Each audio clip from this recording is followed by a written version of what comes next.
He's very clever and kind. He makes me think of your father." "My father? He's nothing like my father, and Dad hates him." "I'm sure he doesn't." "He does. He says he's too old for me, and I mustn't see him.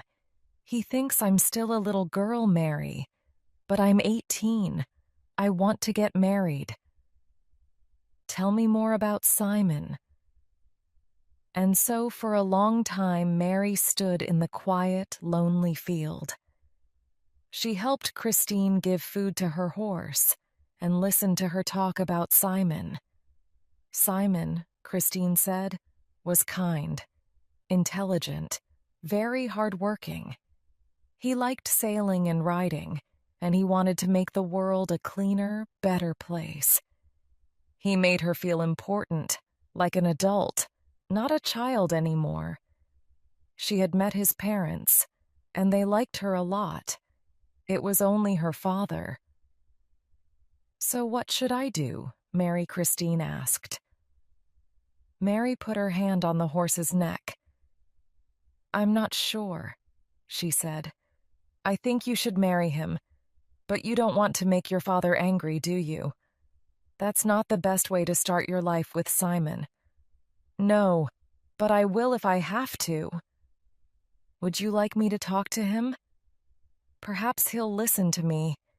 It's difficult for him. You're his only daughter, and he's probably very worried about it." "Oh, would you, Mary? Please. I want Dad to like Simon really, but he's always nasty to him." "I'll do my best, my dear, but I don't know if it'll work." Mary did try, very hard, before she moved to Scotland for her new job. She spoke to John on the phone, and sometimes they had a cup of coffee together in town.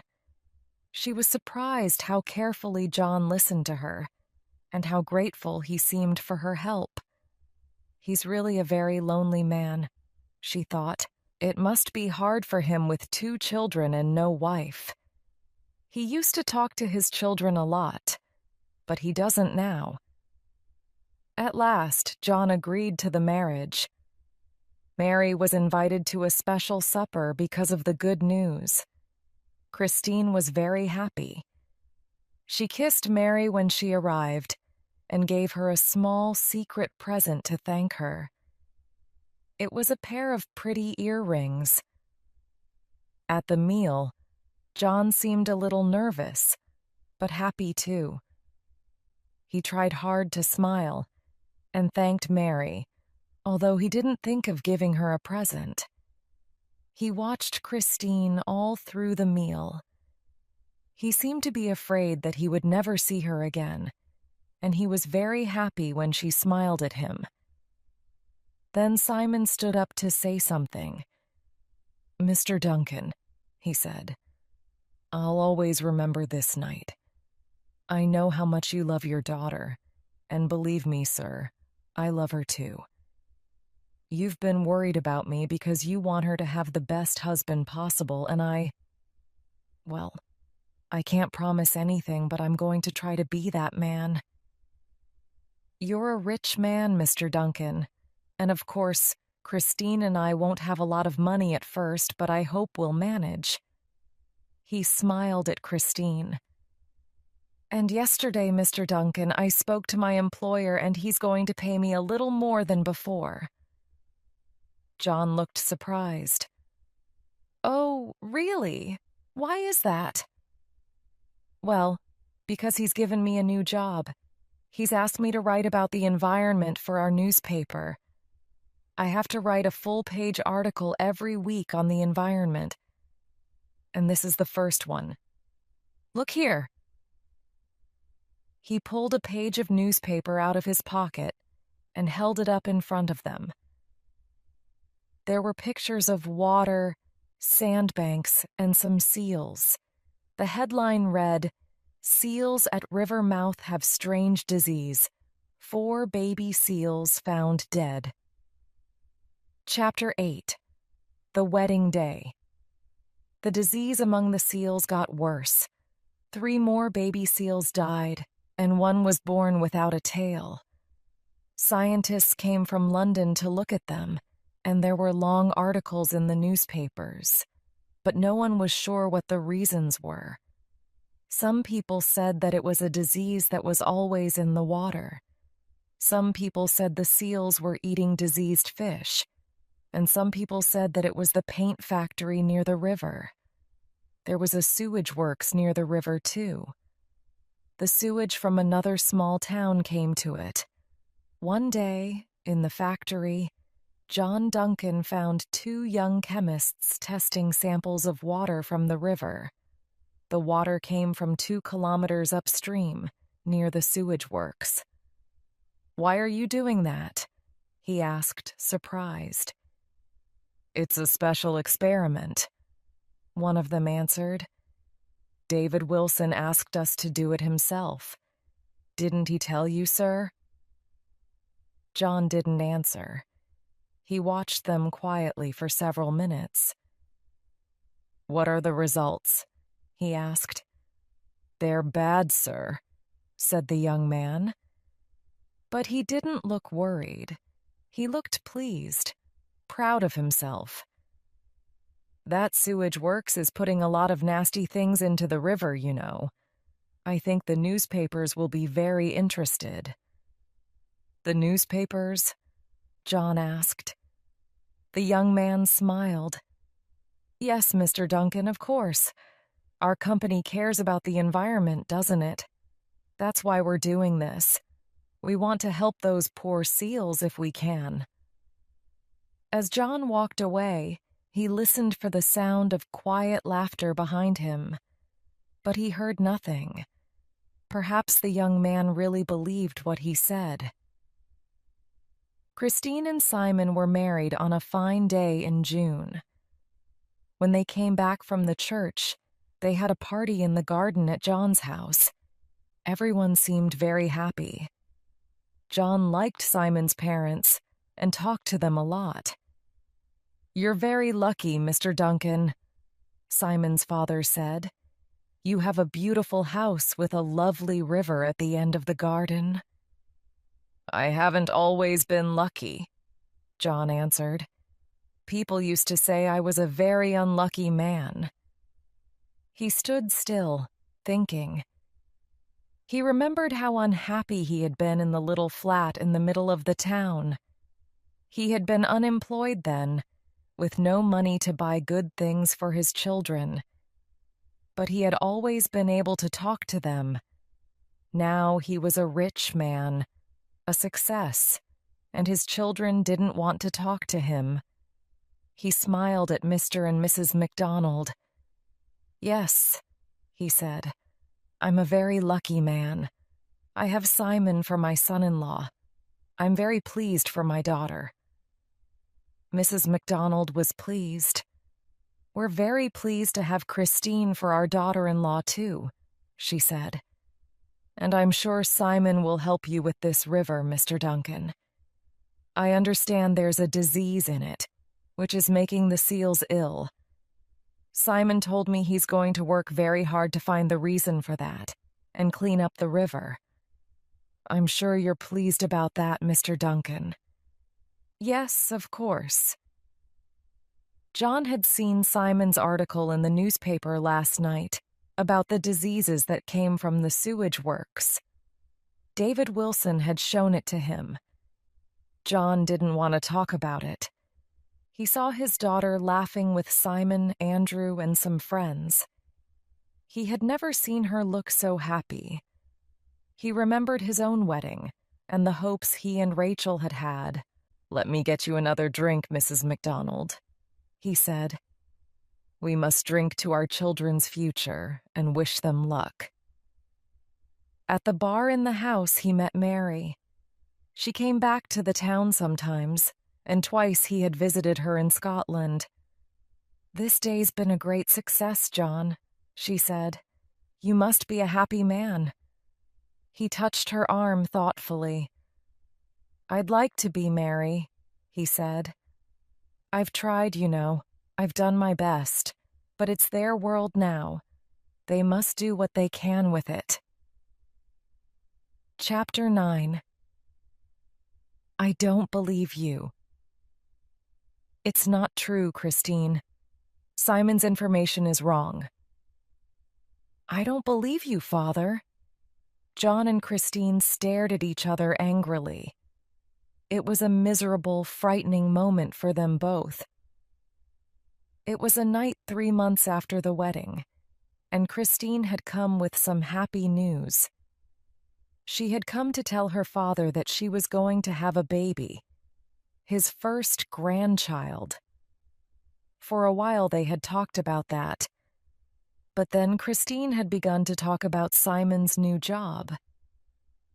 Simon had found some information about the waste products from the paint factory. His information was dangerous for the company. Simon had written an article in the newspaper saying that waste products from the paint factory could be killing the baby seals. David Wilson had written to the newspaper immediately, saying that Simon's article was completely untrue. And so instead of talking happily about the baby, Christine and her father had argued all evening. John had known for a long time that they would have this argument. And next week in the town there would be a public inquiry, when government officials would try to discover the truth. Scientists and lawyers would speak on both sides of the argument. Everyone in the town was talking about the inquiry and about Simon's newspaper article. Why did David Wilson write to the paper, Father? Christine asked. He's not a scientist. He's just a businessman. Why didn't you write to the paper? I have written to the paper, said John sadly. You'll probably read my letter tomorrow. Oh, what did you say? Christine asked. John felt sad. He hadn't wanted to write the letter. He and David Wilson had had a big argument about it. But in the end, he had agreed. He had agreed to hide many bad things before, so one more didn't make any difference. I said that our waste products don't make the river water dangerous. We've tested them very carefully for many years, and if they are diluted in water, they are not dangerous at all. There are usually only 1.5 parts per million in the river water, that's all. And the seals aren't in the river. They're out at sea. I wrote that in my letter, and I'll say the same thing at the inquiry next week. Christine was watching him carefully as he spoke. She saw how tired and sad his face was. He was looking at his hands most of the time, not at her. Father, I want to believe you, but I can't, she said softly. He looked up. Don't then, he said angrily. You believe Simon if you want to. He's a journalist after all. I'm only a biologist and your father. Why should you believe me? He stood up angrily, walked to the door and opened it. I'm sorry, Christine. I've had a hard day. I'm tired, and I don't want to sit here listening to my daughter telling me I'm a liar. Go home to Simon. I'm going to bed. She got up slowly. It's important, Father, she said slowly. It's important for everyone. I know it is, Christine. But the paint factory's important too. It's given a lot to you, and me, and to the people of this town. Try to remember that, and forget about the seals for a while, can't you? There are more important things than money, Father. Are there? You tell that to all the people who work in the company and live in this town. What are they going to live on when the factory's closed because of Simon's stupid articles? Can they give their children photographs of baby seals to eat? Christine looked at him for a long moment before she went out of the door. And what about children who play by the river, Father? What if they drink the river water? What then? Nobody drinks water from that part of the river, he said. And I've told you it isn't dangerous to children. Christine closed the door quietly behind her. Chapter 10, Green World. 2 days later, Christine and Simon arrived at John's house. It was very early, 5 o'clock in the morning, and they didn't knock at the door or try to wake anyone up. In fact, John wasn't there. Christine knew he had gone to Scotland to see Mary. He was coming back on the morning of the inquiry. Christine and Simon walked quietly down to the boathouse by the river. Without talking, they put the boat in the water and sailed away across the river.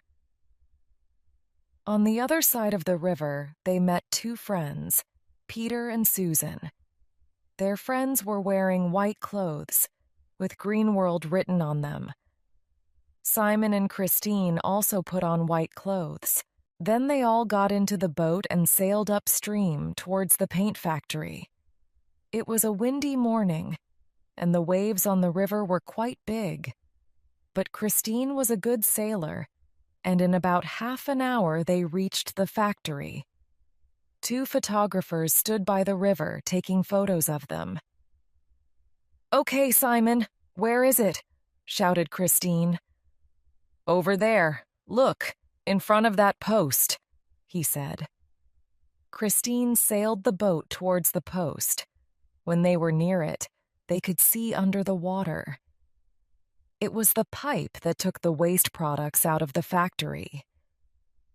"Okay, here," shouted Simon. Christine turned the boat towards the wind, and Susan caught hold of the post. Then Simon and Peter climbed out of the boat into the water. The water was moving fast here, and they had to hold on to the pipe and the boat. Peter then took several strong paper bags out of the boat. The bags were small but very heavy, because they were filled with building cement. Peter passed the bags one at a time to Simon, and Simon went down under the water and pushed each bag into the pipe. A few minutes later, the mouth of the pipe was full of bags of cement.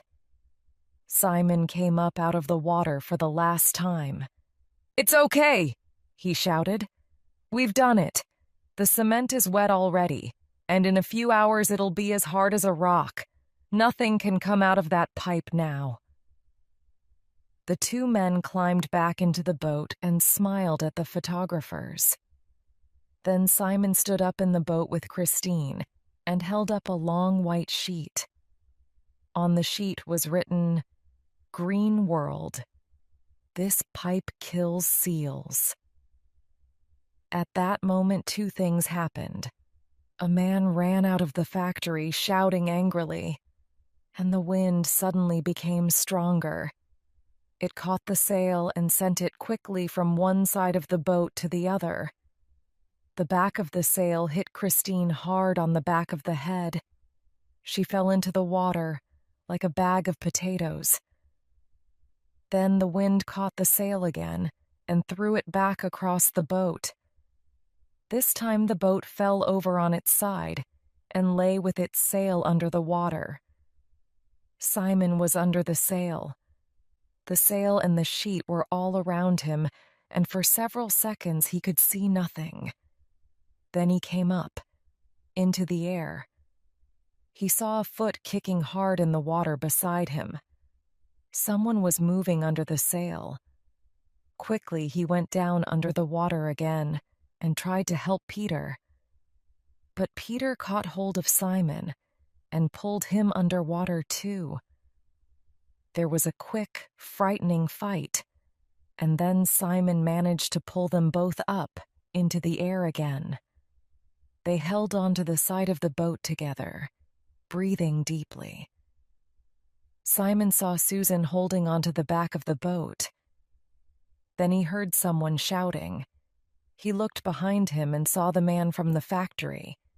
He was shouting and pointing downstream.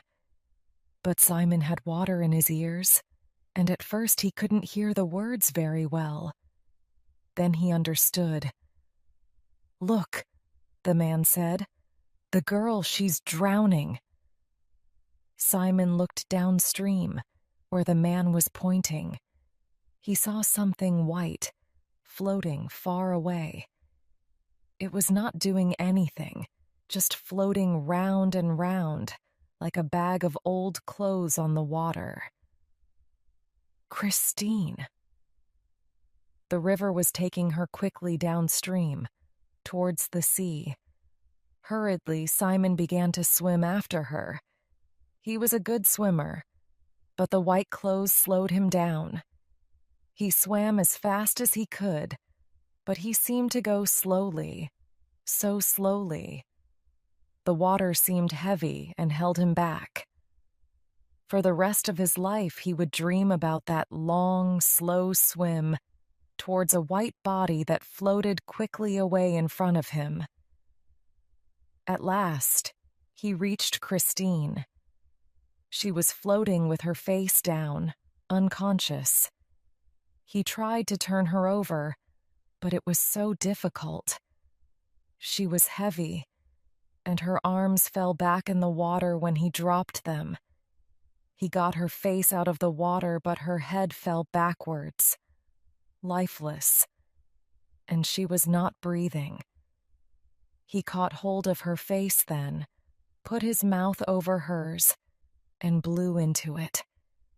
He rested, and then blew into her mouth again and again. Nothing happened. He looked around him. They were in the middle of the river, moving quickly downstream. Here, it was about 25 meters to the bank, but about 200 meters downstream, a second river came in from the left. The bank was further away there, and the water moved faster. Simon was tired and afraid. It had rained last night, and there was a lot of water moving downstream to the sea. The strong wind blew little waves into his face. He began to swim on his back, pulling Christine towards the trees on the bank. He swam for half a minute, then stopped, and blew 4 times into her mouth. Once, he thought he saw her breathe, but he couldn't be sure. Her face was very white, and he had no idea if her heart was beating. The river was taking them quickly to the sea. He swam harder, kicking strongly with his legs. Nearer. Only 5 meters to go now, but the bank was moving past very quickly. There was a tree near the bank. Its branches were low over the water. Simon kicked hard, caught the branch, and held onto it. The water tried to pull him away. He took a deep breath and blew strongly into Christine's mouth again. And this time, he was sure she took a breath by herself, afterwards. It took him nearly 5 minutes to pull her onto the bank. When they got there, he put her on the ground, breathed into her mouth again, and then felt for her heart. At first, he couldn't find it. His hands were too cold. Then, yes, it was beating. For another 5 minutes, he helped her breathe until he was sure she could do it by herself. Then he began to shiver. The wind made his wet clothes cold on his body. He wondered what to do. Then he looked down and saw that Christine's eyes were open. "Chris," he said, "are you all right?" She said something, but very quietly, and he could not hear it. He lay down and put his arms around her to keep her warm. He could feel her heart beating and her body breathing under him. Simon began to cry. Chapter 11. The Public Inquiry. 2 days later, the inquiry began. Scientists came from London to ask questions about the disease that was killing the seals. Before he had gone to Scotland, John had been to see David Wilson about the inquiry. David Wilson had asked John to speak for the company. "You're our chief biologist, John," he said. "You're an important man. They'll believe you." John said nothing. He didn't want to speak at the inquiry, but he knew he had to. David Wilson smiled, or at least his mouth smiled. But his eyes watched John carefully all the time, like the cold eyes of a fish. "Think carefully about what you say, John.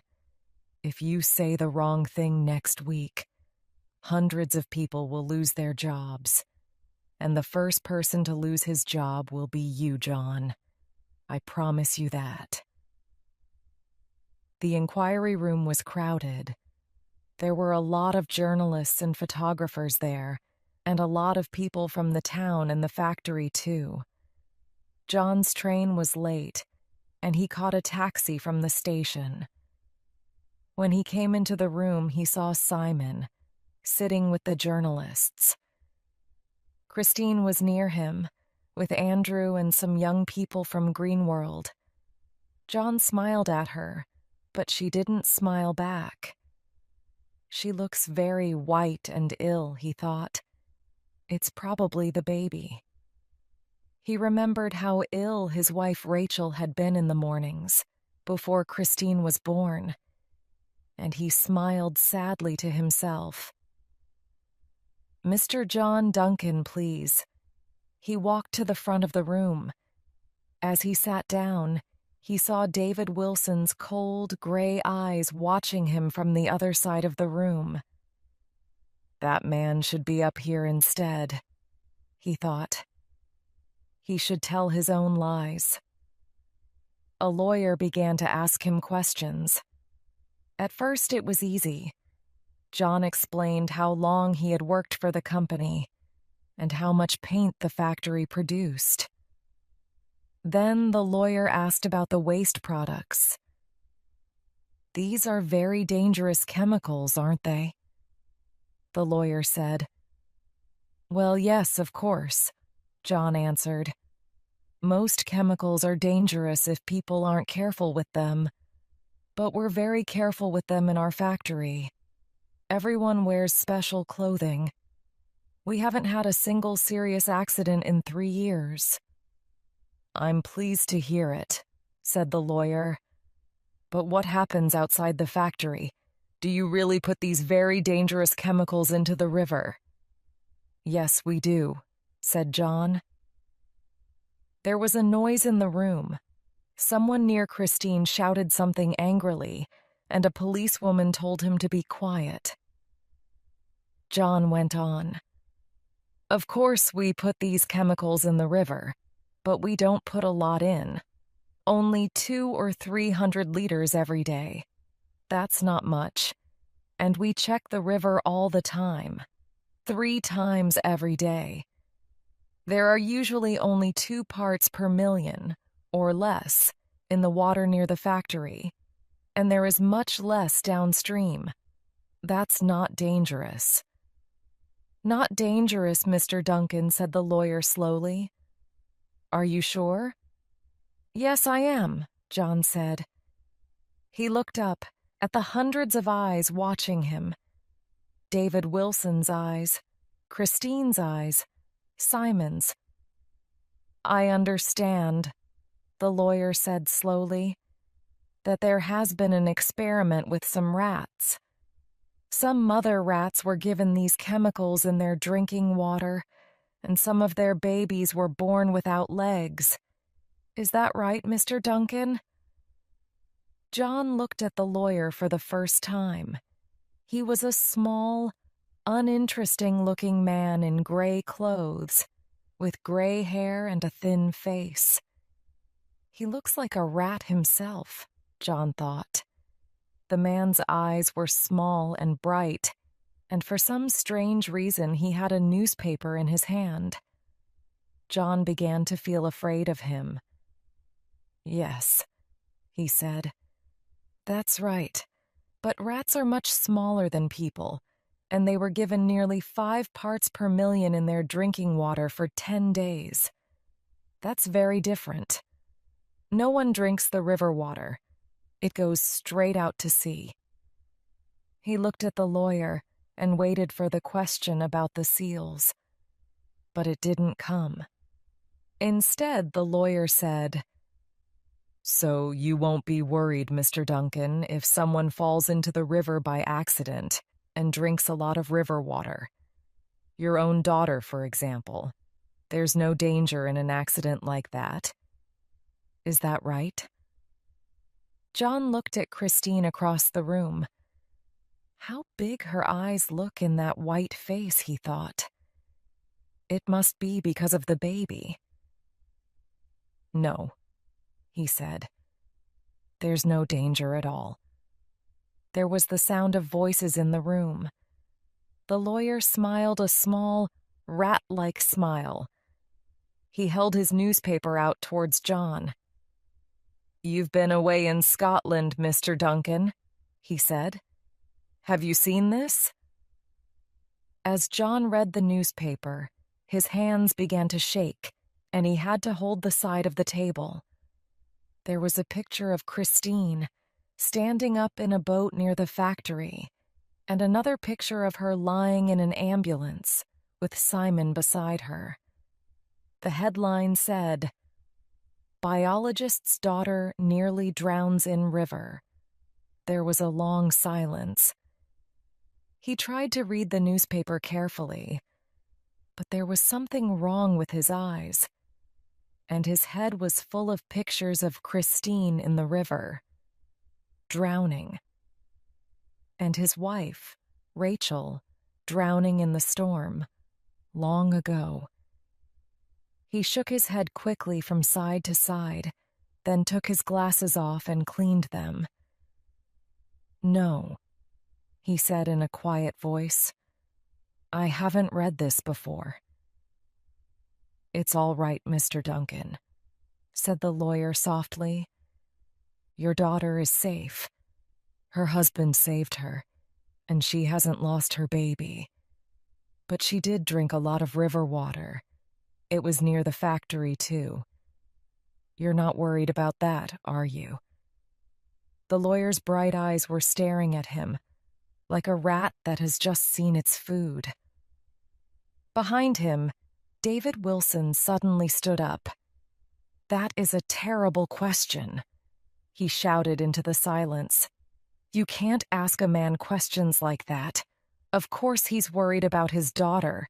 You must stop this inquiry at once." "Just a minute, Mr. Wilson," said the lawyer. "Mr. Duncan can go in a minute. He just has to answer one question. Are you worried because your daughter has drunk so much river water, Mr. Duncan?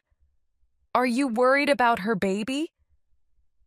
John Duncan stared at the lawyer with fear in his eyes. Suddenly he hated him. He picked up the newspaper and threw it into the little man's rat-like face. "Yes!" he shouted wildly. "Yes! Yes! Yes! Of course I'm worried about the baby. Of course it's dangerous. Now let me go." He ran down the room, out of the door into the street. 100 staring eyes watched him go. Chapter 12. The future 6 months later, John Duncan was living in a small flat near the sea. He had lost his job and had had to sell his expensive house. He couldn't afford the payments on it. From a window in his flat, he could look at the sea. He sat and looked at the cold, gray sea for hours, every day. Christine would have her baby soon. He had bought lots of baby clothes to give her. His bedroom was full of baby clothes. Little pink coats and trousers for a girl, blue ones for a boy. There were little soft toys, too. Teddy bears and small animals with blue, empty eyes. But he hadn't given any of these things to her because she wouldn't talk to him. When he went to see her, she closed the door in his face. When he rang, she put the phone down. When he wrote, she sent the letters back unopened. There were a lot of books and magazines in his bedroom, too, but he kept them under his bed. He read them sometimes at night, but he didn't like to see them during the day. They were about babies and the diseases that babies could get before they were born. There were some terrible things in the books, terrible pictures. He didn't like to think about them, but he couldn't stop. He thought about them all day, all the time. Today, as he sat staring out of the window at the sea, he could not stop his hands shaking. Every morning he rang the hospital to ask if his daughter Christine MacDonald was there. He had rung this morning, and a nurse had said yes. Christine was there, and the baby was coming. That had been 4 hours ago. For 2 hours John had sat by the telephone, afraid to ring the hospital again. 3 times he had picked it up, and 3 times he had put it down again. He picked it up again and rang the number. 7-5-8-3. It was no good. He put the phone down again. He could not hear the news from the cold voice of a nurse over the telephone. He had to see the baby for himself. He got up, put on his coat, and went downstairs. There was a cold wind outside, blowing from the sea. The sea and the sky were gray and miserable. He went into a shop and bought some flowers. He chose them carefully, bright red and yellow colors, and the shopkeeper put paper around them to keep them safe. John took them and walked quickly, nervously, along the windy road by the sea towards the hospital. It was raining out at sea. Already the rain was falling on the sandbanks where the seals used to live. Soon, it would be falling on the town. John Duncan shivered and turned his coat collar up. Then, with his bright flowers in his hand, he walked on into the winter wind.